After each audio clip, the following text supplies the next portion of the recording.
I'm Carson Klingerberg, and this is my exam mini video number 4. Watson and Crick noticed that DNA is composed of 3 subunits that are known as nucleotides.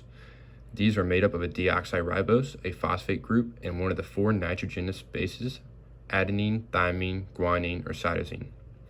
Thymine and cytosine are pyrimidines, while guanine and adenine are purines.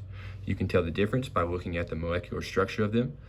The pyrimidines only have 1 ring, while the purines have 2.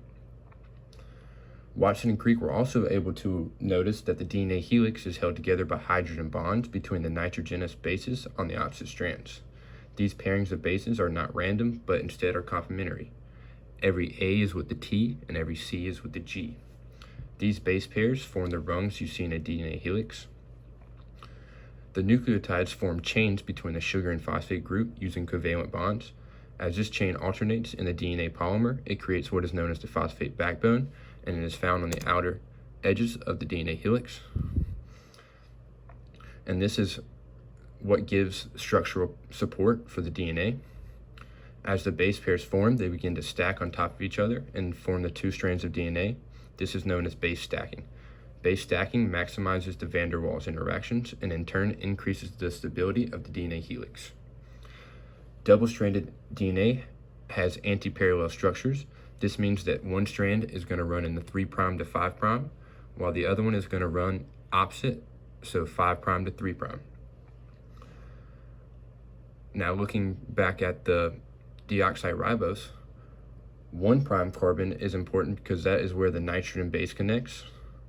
The 2' carbon is either containing an OH, which would identify it as a ribose, which is found in RNA, or an H, which would identify as deoxyribose, which is found in DNA. The 3' carbon is important because the phosphodiester bonds that joins the nucleotides together always links the 3' carbon of the previous nucleotide to the 5' carbon of the next one. The 5' carbon is where the phosphate group connects to the sugar.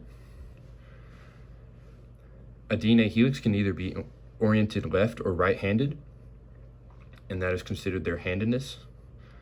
This is what controls the major and minor grooves. If we look at the DNA helix on the left, it is left-handed because both strands are pointing upwards and to the left. So these are the major and minor grooves, and we said it was left-handed. Now, if we have DNA in concentrations of salt, the higher the salt concentration, the higher the melting point of the DNA would be. And this is because the salt can shield the negative charges given off by the phosphate group. The negative charges of DNA are constantly trying to pull the strands apart, but are held together by other forces. This salt shields the negative charges, which in turn would make the DNA harder to separate and increase the melting point of DNA. These are my references. Thank you.